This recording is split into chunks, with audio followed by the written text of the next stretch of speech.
I had a purpose. I wanted to be one of the best basketball players to ever play. And anything else that was outside of that lane, I didn't have time for. I made that deal with myself at 13 years old. So everything I saw, whether it was TV shows, whether it was books I read, people I talked to, everything was done to try to learn how to become a better basketball player. Everything. And so when you have that point of view, then literally the world becomes your library to help you to become better at your craft. So at 13 years old, I had a I had a kill list. And so, they used to do these rankings. It was Street and Smith basketball rankings. And I was nowhere to be found because I was like 6'4", scrawny, like 160 pounds soaking wet.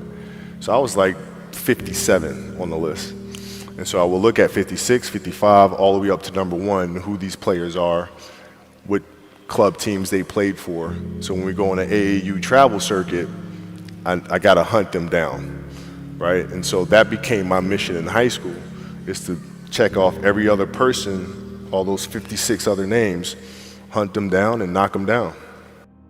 You got to look at the reality of the situation. Like for me, it's not, you kind of got to get over yourself.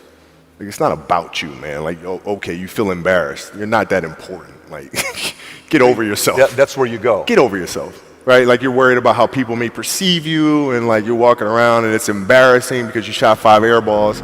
Get over yourself, right? And then after that, it's okay, well, why did those air balls happen? Got it.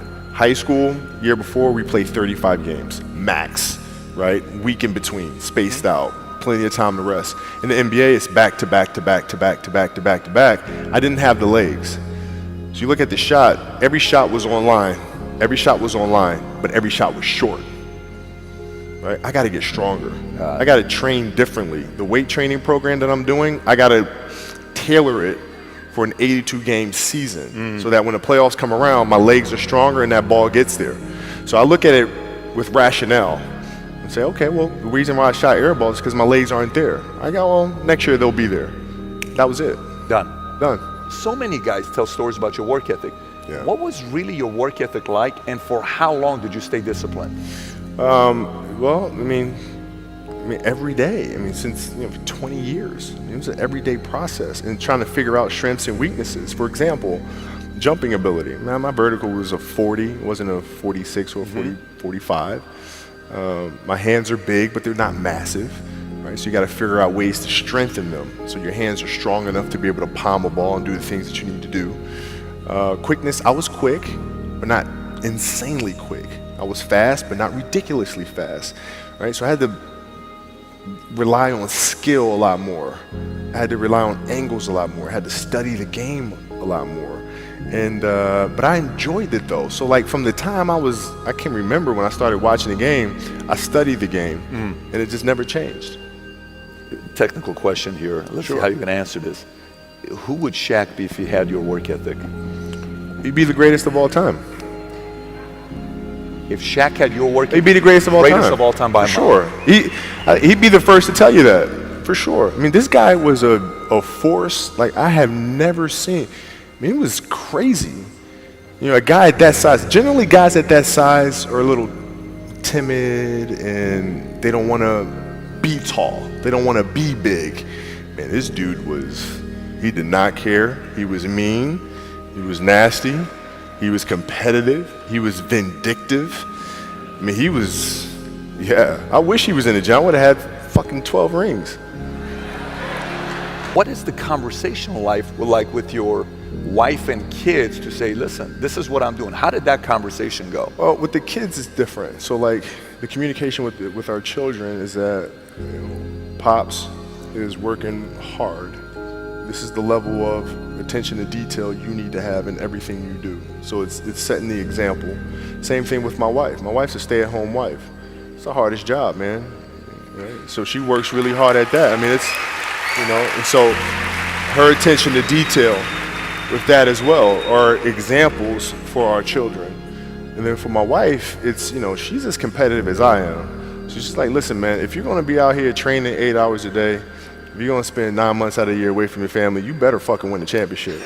But it's a balancing act, and that's the thing that's important, is understanding that we have to have so much energy. Because for like Natalia and Gianna when they were babies, especially Natalia because they're doing prime years, and I go to practice and I'd train and I'd play the game and I'd come home and I'd be sore and I'd be tired. And she wants to go swimming, she wants me to take her to the park, she wants to just jump on my back or whatever the case may be. You can't say, I'm too tired, I'm going to lay down. That's not fair. She don't know what the hell's going on, right? And if this was a game, you'd suck it up and play. I play games with the flu. I play games with 102-degree fever, man. Powerful. You can't do that. That is so powerful. Right? Man. You got to be on, man.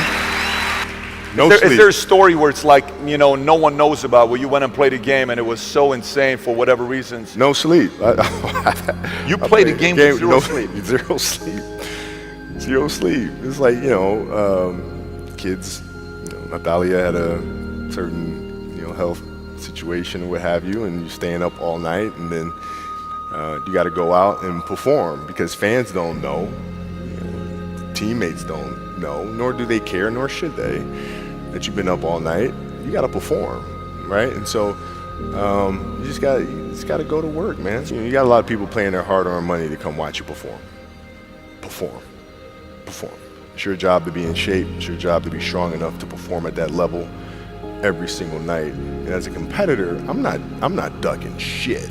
Like, it's not, oh my God, my back hurts, I'm sore, we got to play Vince Carter and Toronto Raptors tonight. We actually had this happen. We had a game against Toronto in 2000, and Vince was tearing the league up. My back was jacked. But like the perception of that, like, what? Kobe's missing the game against Toronto and Vince Carter because my back was really spasming. But people will be like, what? Oh, he's ducking Vince. Excuse me?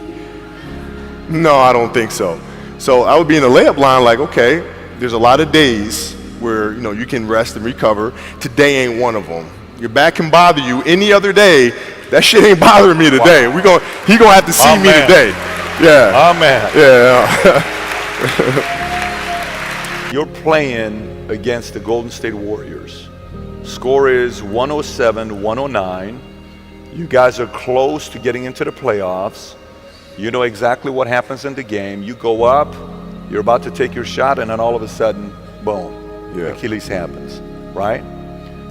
He went and hit the free throws, and then you walked off the stage, and then you got the surgery done. How the hell do you tolerate that kind of pain?